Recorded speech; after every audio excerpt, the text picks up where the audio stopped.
Ahora voy a comenzar con la parte 2, que es cuando ya nos metemos en el N8N, nos registramos, etcétera. Vamos a ver cómo registrarse. Bueno,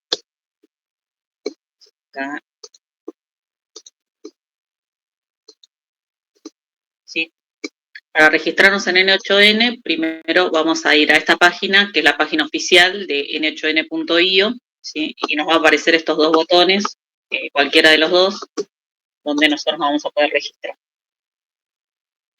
En esta parte nos va a aparecer el registro, nos va a pedir que pongamos un nombre de usuario, ¿sí? Apretamos el botón, nos va a llegar un mail, que el mail es para confirmar que pusimos bien el mail, y una vez que ya activamos la cuenta con el mail, ya podemos hacer el login. La primera vez que ustedes se registren y se conecten, les va a aparecer una encuesta y les va a aparecer un tutorial de N8N así mini, que más o menos les enseña cómo es la interfaz y demás. Pero eso solo les va a aparecer la primera vez. Después ya cuando entren a la plataforma de nuevo, les va a aparecer esto, ¿sí? Este es el escritorio de N8N donde vamos a trabajar, ¿sí? Acá en la izquierda vamos a tener todas las opciones, acá es la visualización, ¿sí? Vamos a ver un poquito de estas opciones. Este es el home, acá tenemos la carpeta donde tenemos los workflows guardados, que es el personal, si comparten con nosotros. En Admin Panel vamos a tener las opciones de, por ejemplo, de tema oscuro o de región, de hora, etcétera, que si trabajamos con calendario sí o sí lo tenemos que configurar bien, porque si no va a aparecer otra cosa. Después tenemos esta parte de templates que está buenísima, que hay toda una comunidad que va creando plantillas, y esas plantillas uno las puede después descargar y usarlas. ¿Sí? Hay de todo, incluso hay un buscador donde uno puede poner, no sé, está buscando chatbot y acá le van a aparecer todos los chatbots disponibles. Después, bueno, las variables, los insights para ver cuántos errores, cuántas cosas tuvieron, y la ayuda, que siempre es buena, que está la documentación. Para empezar, apretamos acá en el más, decimos que queremos crear un workflow y le decimos en qué carpeta queremos crearlo, ¿sí? Nosotros podemos crear varias carpetas, ¿sí? Los workflows los vamos a organizar en carpetas que se llaman proyectos, pero en la versión de prueba solamente nos deja crear una sola carpeta. Si viene la carpeta personal por defecto, y bueno, a mí me dejó crear solamente esta carpeta que se llama Mi Primer Proyecto, ¿sí? Lo que tienen que tener en cuenta con este N8N de prueba es que solamente dura 14 días. Una vez que pasan los 14 días, ya no van a tener acceso a todo el trabajo que hicieron. Entonces, si ustedes quieren practicar, lo que les recomiendo es, uno, o lo instalan local, que es un poquito más complicado por ahí de usar, pero es totalmente gratis y no tienen ningún límite, o pueden hacer un mail nuevo y crear una cuenta nueva y siguen practicando. Bueno, yo, lo que les voy a mostrar son unos ejemplos que ya tengo hechos para que vean. Este es el workflow básico que vimos al principio, que nosotros hacemos clic. Este trigger, como dijimos, desencadena toda la automatización. Lo que va a hacer es va a leer la información de una tabla y la va a transformar, ¿sí? Nosotros vamos a trabajar con esta tabla de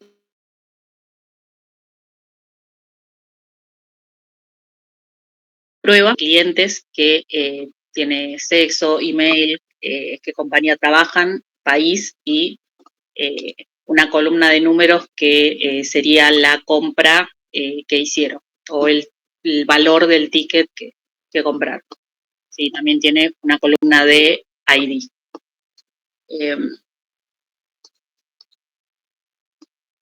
Ahora lo que les voy a mostrar en esta parte es los nodos más importantes y cómo se configuran.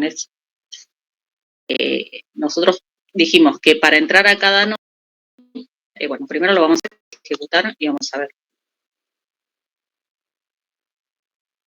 Una vez que ya lo ejecutamos, si entramos a cada nodo, vamos a poder ver el input y el output de cada uno. Si, por ejemplo, en este nodo trigger, nosotros vemos que no hay input y que el nodo que es cuando hacen clic, lo único que devuelve va a ser una lista vacía. ¿Sí? No va a ser el caso de todos los triggers que van a devolver una lista vacía, pero este en específico sí, devuelve una lista vacía. Esta lista va a pasar al Google Sheet. ¿Sí? En el Google Sheet, cuando hagamos doble clic, tenemos que configurar nuestra cuenta. ¿Sí? Cómo configuramos las credenciales de Google Sheet. Hace unos meses era bastante complicado porque había que entrar a una página especial de developers, crear un token y no sé, cosas raras, pero ahora ya mejoraron la integración y es directa. Ustedes entran acá, si no, yo ya estoy conectada con mi credencial, pero si no, cuando entran acá se conectan con su cuenta y ya está. No tienen que hacer nada más. Con eso se pueden conectar al Google Sheets, al mail, a cualquiera de esos servicios comunes de Google. No necesitan poner ninguna clave, nada. Solamente necesitan estar logueados, obviamente, en su computador. En el Google Sheet, acá lo que tengo configurado es, lo primero que me pide es la credencial, así que ya la tengo configurada. Le estoy diciendo que el origen de los datos va a ser de un documento. Y acá tengo las operations. En operation me va a aparecer un montón de cosas. Yo puedo crear registros, borrar registros. Yo el que voy a elegir en este caso es get. ¿Sí? Get, ¿qué es lo que hace? Es que lee registros o trae datos, ¿sí? Pero no modifica nada. Como yo ya tengo conectada a mi cuenta, de esta lista yo voy a poder elegir de mi drive cualquier hoja de cálculo que tenga ahí. Voy a usar la que tengo de ejemplo. Me va a preguntar qué hoja, la hoja 1, y acá le puedo poner los filtros que son, esto vendría a ser lo mismo que si yo voy acá y le pongo filtros y filtro por algún dato en específico. Eso mismo lo puedo hacer acá en N8, pero no lo vamos a hacer. Entonces podemos ver que al nodo de Google Sheet le llegó una lista vacía, Google Sheet se fue a buscar datos a la hoja que nosotros le configuramos, los trajo, y devolvió esta lista de ítems que serían los registros de la tabla. ¿Sí? Lo podemos ver, la realidad es que llegan en JSON, pero también los podemos ver de esta manera. ¿Sí? En tab. Si pasamos al último nodo, que es el nodo code lo que nos permite es integrarle código JavaScript. También se puede elegir Python, pero les recomiendo más JavaScript porque hay mucha más documentación en JavaScript. Como lo de Python es nuevo, entonces por ahí no van a encontrar mucha información. Acá le ponemos un pequeño código. ¿Qué es lo que hace este código? Nosotros lo que tenemos es esta tabla y lo que yo quiero es que me calcule una columna que tenga el IVA. ¿Sí? O sea, que sea esto más el IVA. Entonces, lo que le pido es que recorra cada uno de los ítems, ¿sí? Dijimos que cada JSON es un ítem y que toda la lista de JSON es input all, ¿sí? Entonces, con el for va a recorrer cada uno de los ítems y a cada uno le va a agregar un campo que haciendo esta cuenta va a tener este valor, ¿sí? Entonces, el resultado va a ser esta columna nueva, ¿sí? En realidad no es una, o sea, en realidad lo hace de esta manera. ¿Sí? Va recorriendo este ítem y le agrega este campo, este ítem y le agrega este campo. Eso sería un workflow básico. Vamos a ver otro.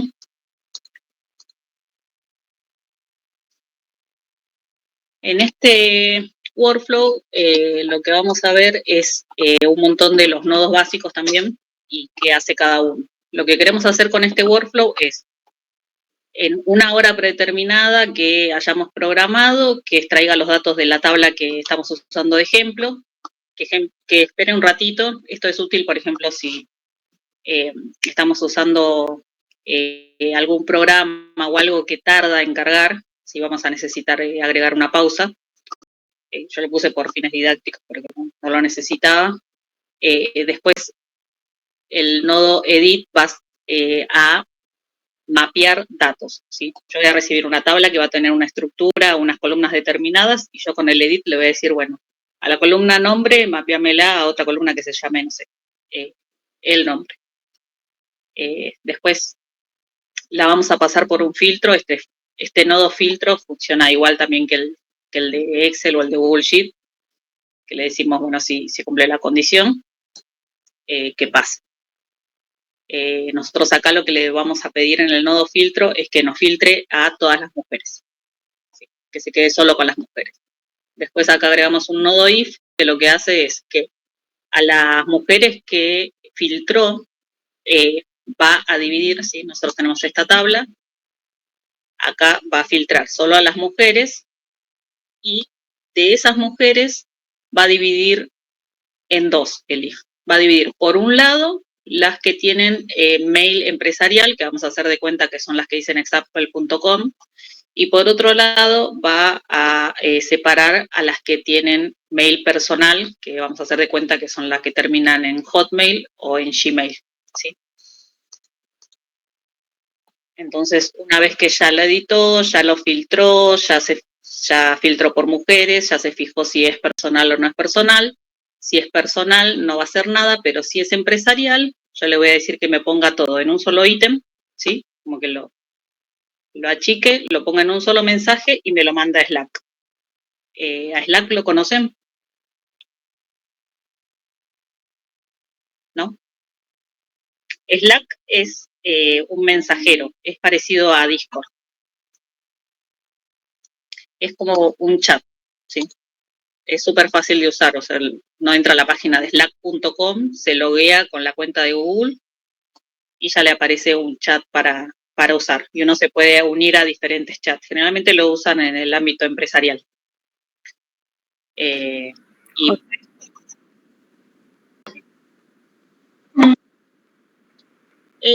más como un Discord. Perdón, José, tiene una pregunta. Sí, es como un IRC, no sé si alguno usó. Uno puede crear canales, tener contactos, mandar mensajes privados. Sí, es un mensajero.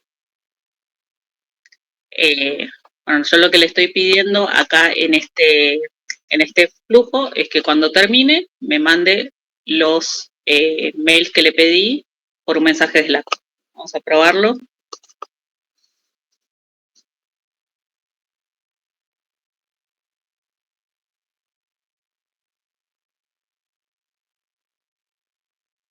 ¿Sí? Fue primero por una rama, mandó el mensaje y a los que no cumplían con la condición les mandó error.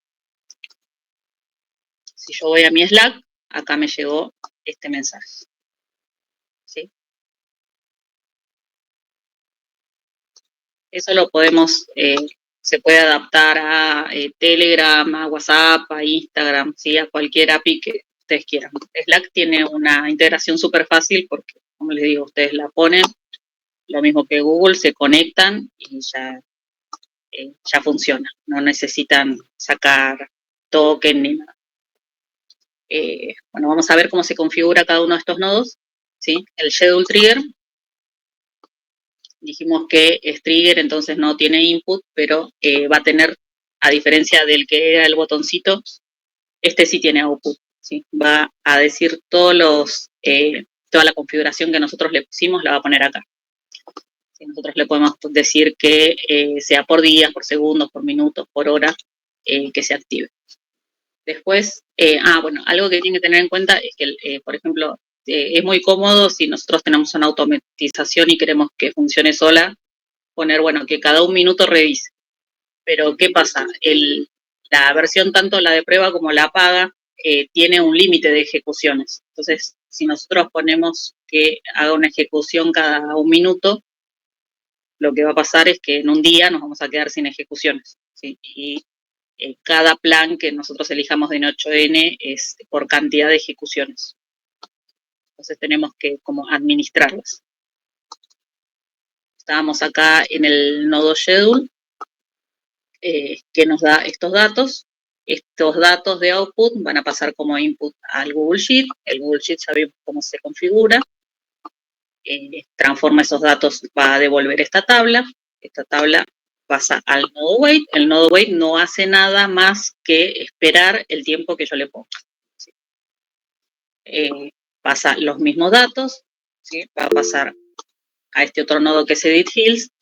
En edit fields, este nodo antes se llamaba set. ¿Sí? Lo que cuando busquen videos en YouTube y cuando busquen flujos en las templates, se van a encontrar con un montón de nodos que ya no existen o con configuraciones que no las van a encontrar. Pero no es porque están en un plan diferente o algo. O sea, generalmente lo que pasa es que a medida que pasan los meses van actualizando y algunos nodos los van funcionando, los van cambiando de nombre. ¿Sí? Este hace poquito se llamaba set, ahora se llama edit fields. Este nodo lo mapeamos, ¿sí? Habíamos recibido una tabla que era de esta manera, que es igual que la tabla del Google Sheet, y la mapeamos para que nos aparezca en una sola columna el nombre, el apellido, el email, la compañía y el sexo. Y todo lo demás no nos aparezca. Acá lo que pusimos es manual mapping, ¿sí? El nombre de las columnas que queremos crear y qué datos queremos que haya en cada columna. Es bastante sencillo este nodo. Después está el filtro, que es, les dije, como el filtro de Google Sheet, que le ponemos una condición, ¿sí? Si es igual o no es igual, que pase. Bueno. Después tenemos el if, que el if va a tener una condición verdadera o falsa, ¿sí? Decimos que si contiene Gmail y Hotmail es un mail personal, y si no, es un mail empresarial. Suponemos que es un mail empresarial. Entonces me va a crear como dos ramas donde está la rama verdadera y la rama falsa. ¿Sí? Por último, o sea, va a pasar la rama falsa, va a pasar directamente un error, y en la rama verdadera tenemos este nodo que lo que va a hacer es juntar todos estos datos que, por ejemplo, en el JSON, vemos que son varios ítems, como si fueran varios registros. Le vamos a pedir con aggregate que a todos los una en uno solo. ¿Sí? Entonces va a unir en un solo registro todos los mails, en un solo registro todas las compañías. ¿Sí? Y por último, que esa información la mande como mensaje por Slack. ¿Sí? Acá conectamos, igual que conectamos el Google Sheet, mandamos un mensaje, ponemos send, podemos también borrar, buscar. ¿Sí? Nosotros si queremos enviar un mensaje, le ponemos el usuario, acá nos va a aparecer, como vamos a estar conectados a nuestra cuenta, nos va a aparecer qué usuarios tenemos en esa cuenta. Qué tipo de mensaje, porque también puede ser attachment, y acá le vamos a poner el mensaje que queramos que llegue con las variables que queremos que incluya. Como vimos, bueno, funciona bien. Ahí llega el mensaje a Slack. Vamos a pasar al otro ejemplo. Sí. En este ejemplo, lo que vemos un poquito es cómo funciona el nodo code. El nodo code, dijimos que en el workflow lo que hace es va a recibir, todos los nodos reciben información y la transforman. Salvo, por ejemplo, el wait, que lo único que hace es esperar y mandar la misma información, pero en general los nodos reciben información y la transforman y la pasan transformada. El nodo code lo que tiene es que, bueno, no sé si saben de código o le preguntan a ChatGPT, pueden hacer cualquier tipo de lógica bastante rápido. Y lo que tiene el nodo code es que tiene dos opciones diferentes. ¿Sí? Una es run once for all items, que es que ejecute todos los ítems juntos de una sola vez, y por otro lado tiene ejecutar ítem por ítem.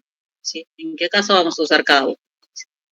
Por ejemplo, si nosotros queremos hacer una agregación sería, las funciones de agregación son las que toman varios datos y devuelven un solo dato. Por ejemplo, la función contar es una función de agregación. Me devuelve un número que es la cantidad de registros, por ejemplo. o la función suma es una función de agregación. Bueno, en esos casos sí vamos a querer que tome todos los datos y me devuelva uno. Entonces le puedo decir que ejecute todos juntos. Después, en otros casos, voy a querer que me ejecute uno por uno. ¿En qué caso voy a querer que me ejecuten uno por uno? Como por ejemplo el primer caso que vimos. Si nosotros tenemos una tabla y queremos hacer un cálculo, pero sobre cada uno de los ítems, no en la columna, sino que me cree una columna nueva, que me cree un dato nuevo para cada registro. En ese caso yo necesito que vaya ítem por ítem calculando. Entonces, estos son iguales al anterior. Sí, a ver si podemos probar.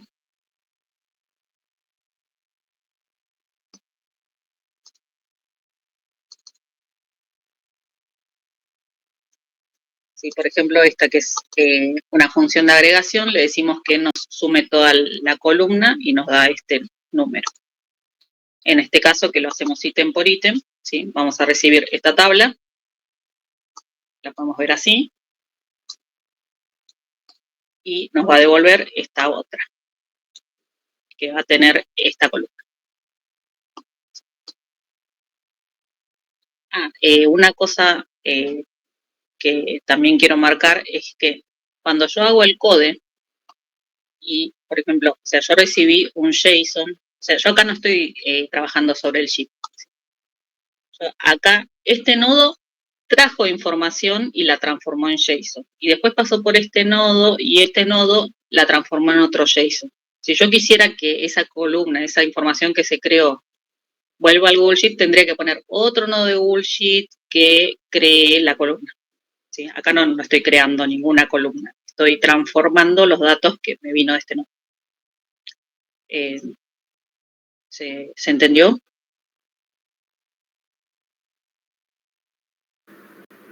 Yo sí. No sé. Sí, se entiende. Buenísimo.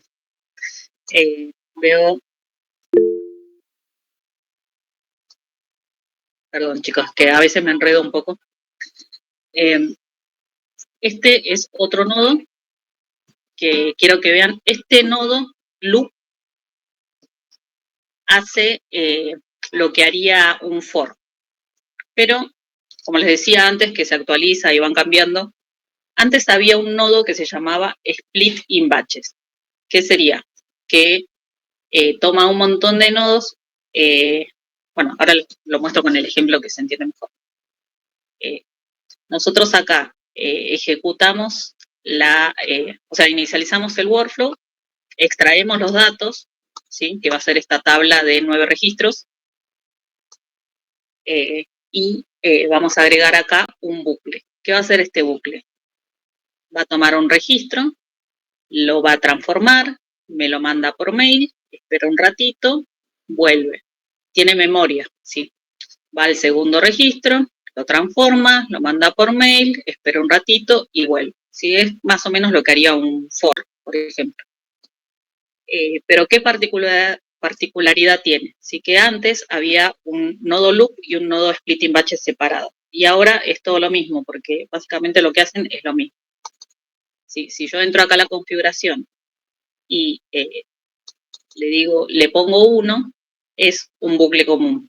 Pero si yo le pongo 3, haría lo que hacía antes el splitting batches. Lo que hacía es que me los va a ejecutar de a 3. O sea, si yo necesito que no puedo mandar toda la información junta, puedo ir ejecutando a pedazos. ¿Sí? Como son 9 registros, va a hacer 3 vueltas. A ver si se puede ver acá cuando ejecuto, se van a ver las vueltas que dan.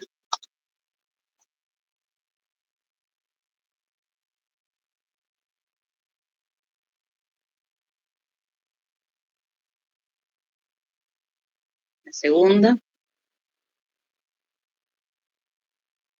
y la tercera. ¿Sí? Este nodo, la única configuración que tiene es esa, la del batch. No tiene mucho más.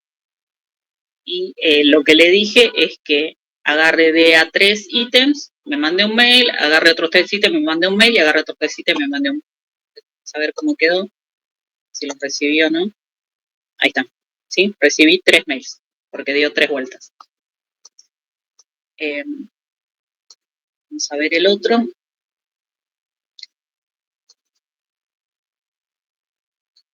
Este es el nodo Summarize y el nodo Merge.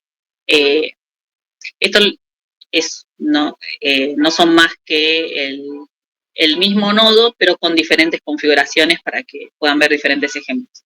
El Summarize significa resumen.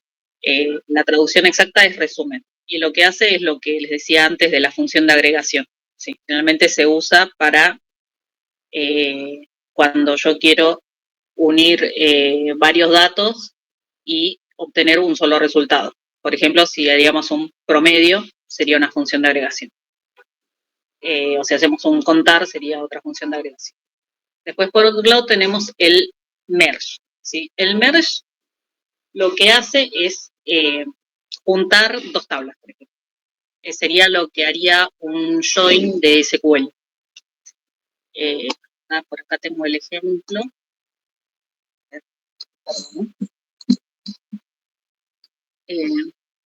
Sí, por ejemplo, si nosotros tenemos esta, a ver si la puedo mover. Sí, nosotros tenemos esta tabla y tenemos esta otra tabla que tiene un solo registro. ¿Sí? No tiene estos espacios, fíjense que tiene el 85 nada más. Y le decimos, quiero hacer un append de esta tabla con esta tabla. ¿Sí? ¿Qué es append? Anexar. ¿Qué significa? Que va a unir las 2 tablas así, una arriba de la otra. Pero como no tienen las mismas columnas, lo que va a hacer es esto. ¿Sí? La tabla nueva va a quedar de esta manera. Eso es lo que pasa con un append. ¿Sí? Va a agregar abajo el registro. Si la columna no existe, la va a crear. Ahora, ¿qué pasa cuando usamos el combine? Supónganse que tenemos otra vez la misma tabla, pero queremos hacer un combine all. ¿Qué significa combine all? Que queremos unir, queremos combinar. Nosotros esto tendría esta forma. ¿Sí? Tenemos esta tabla, que es una sola columna con un solo dato. Y por otro lado tenemos esta tabla que tiene 3 registros. ¿Sí? Y nosotros queremos hacer todas las combinaciones posibles de esta tabla con esta tabla. ¿Sí? Entonces, ¿cómo nos va a quedar eso? Eso va a quedar de esta manera. ¿Ven? Esa es la diferencia entre un append y un combine all. Para hacer este tipo de operaciones, lo que vamos a usar es el merge. Entonces, les voy a mostrar la configuración. ¿Sí? Por ejemplo, acá con el Summarize hicimos un count. Le decimos que cuente los registros que hay en primer nodo.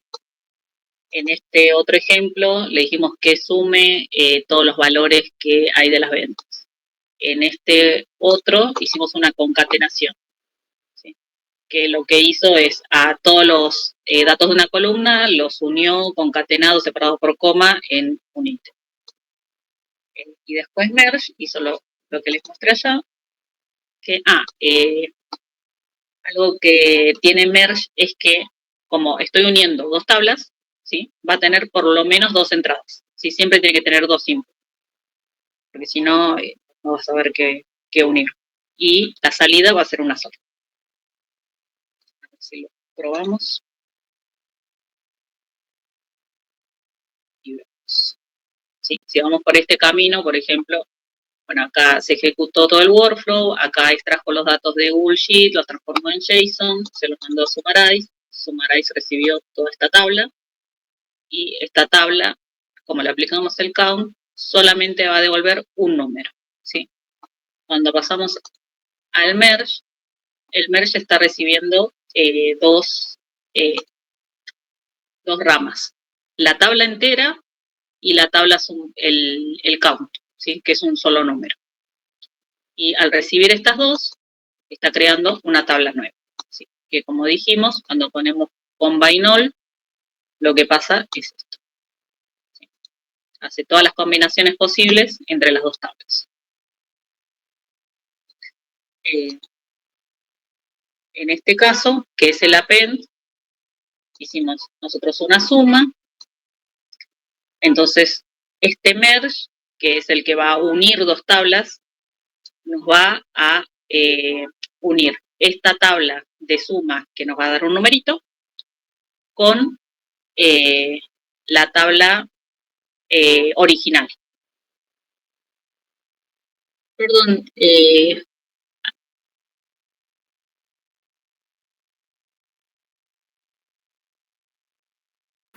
ahí. Estoy respondiendo.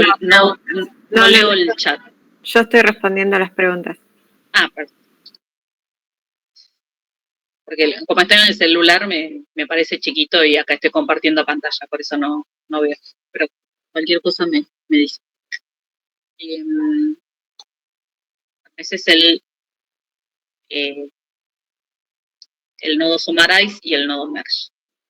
Después, el que tenemos es el nodo switch, ¿sí? Que este creo que es el más fácil de todos. El switch es como un if, ¿sí? En el if vamos a tener la rama verdadera y la rama falsa según una condición. En el switch lo que vamos a tener es tantas ramas como queramos, ¿sí? A cada rama le ponemos una condición, no hay ningún problema. Pero lo que va a tener, este es como el code, va a tener dos opciones, ¿sí? Una es por reglas, ¿sí? Por ejemplo, que nosotros le ponemos que cumpla una regla, como le ponemos al if, y la otra es con expresión, que acá le podemos poner cosas más complejas. Por ejemplo, podemos anidar switch o podemos decirle que empiece con una letra determinada.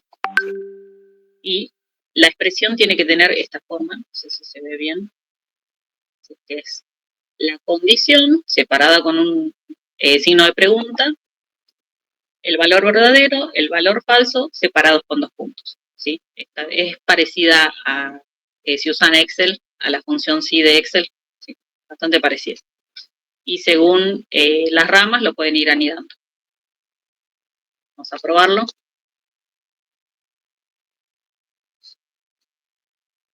Sí. Vemos que acá entran los 9 ítems y por cada una de las ramas va a salir diferente cantidad de ítems. Acá salen todos por una sola rama porque todos cumplen la condición. Si entramos a este nodo, ¿sí?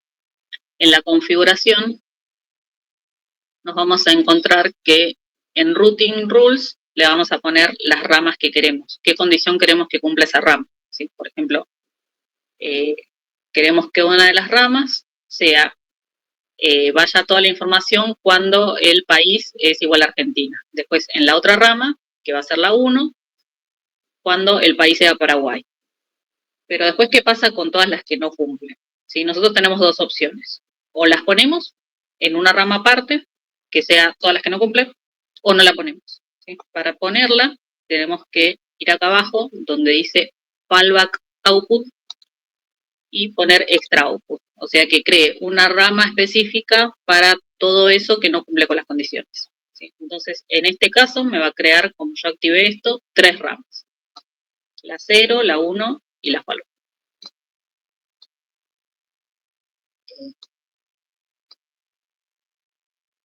Y después tenemos este ejemplo de HTTP y webhook que les quería contar primero. No sé si saben qué es un webhook.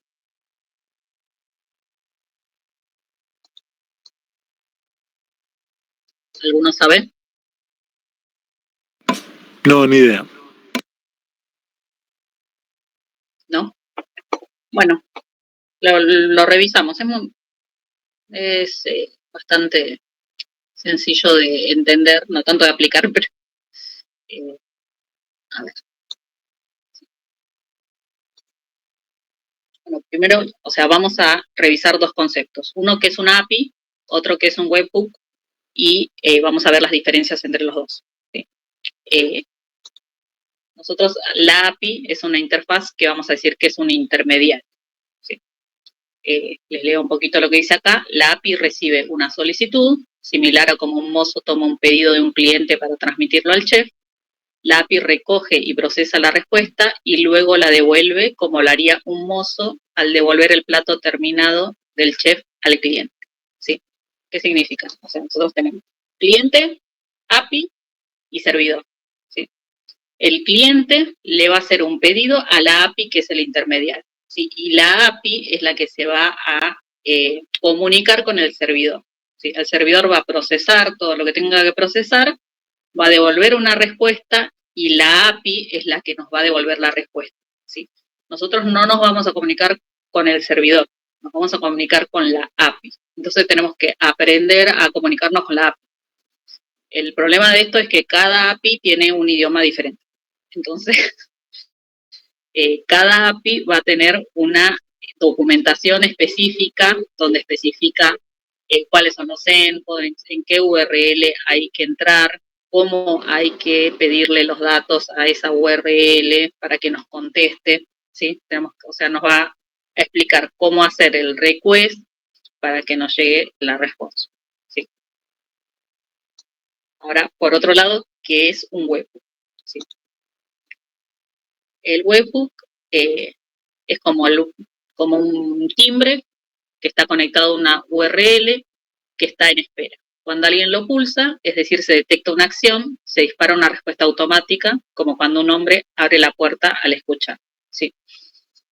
Sería, o sea, a diferencia de la API, que a la API hay que hacerle un pedido, una pregunta, el webhook está en espera. ¿Sí? En espera, y cuando no es que uno le pide algo al webhook, sino que el webhook es como que recibe alguna señal y eso va a hacer que desencadene una acción. ¿Sí? Es diferente. Por ejemplo, no sé, cuando llega un mail, hay un webhook que se activa y desencadena una acción que es enviar una notificación. ¿Sí? Bueno, estas son las diferencias entre API y webhook. ¿Sí? En la API vos haces la consulta, en webhook te avisa el webhook. ¿Sí? En la API vos le preguntás si hay datos, en el webhook te avisa que llegaron los datos. En la API pedís información y recibís respuesta, y en el webhook recibís una notificación. ¿Sí? Pero lo más fundamental de todo es que en la API vos haces la pregunta. En cambio, en el webhook es una URL que está en espera y cuando recibe una señal desencadena una acción. Que generalmente es como funcionan las notificaciones. En este ejemplo, vemos cómo funciona un webhook y cómo funciona una API juntos. Lo que yo configuro acá es que este webhook esté en espera, o sea que va a recibir una señal. Cuando recibe esa señal va a desencadenar todo el workflow. Este HTTP request es un nodo que va a mandar un pedido a una API, ¿sí? Un GET a esta API, que es una API de ejemplo. No requiere autenticación, hay APIs que sí requieren, entonces vamos a tener que configurar esta parte, pero esta en específico, que es una API que se usa para hacer pruebas, no requiere. Va a obtener el dato de esa API, lo va a transformar y me lo va a mandar por mail. ¿Sí? Vamos a probarlo. Acá cuando yo inicializo, no pasa como en el trigger que yo apretaba el botoncito que decía when clicking. Bueno, no, el webhook está en espera. Entonces yo cuando lo activo, no es que desencadena, sino que cuando lo activo, se activa la espera del webhook. Ahí cuando se activó la espera del webhook, yo le mando una señal. Por ejemplo, yo si tengo una página HTML o cualquier un formulario, qué sé yo, lo puedo configurar para que me mande una señal al web. ¿Sí? El webhook, vamos a ver en la configuración que tiene una URL, que es a la que podemos tocar, digamos, ese es el botoncito que tenemos que tocar para que se active todo. Voy a probar acá con Postman, que es un programa que ejecuta request que se usa fundamentalmente para hacer este tipo de búsquedas. Le voy a mandar una señal al webhook y ahí vemos que cuando recibió la señal webhook se activó todo. ¿Qué hizo? Entró a esta API, editó los datos, ¿sí? Vemos que agarró solo algunos de los datos del JSON y le dije que me mande un mail con el nombre del Pokémon y la habilidad. Entonces yo en el mail tengo que haber recibido, ¿sí?, este mail, ¿sí?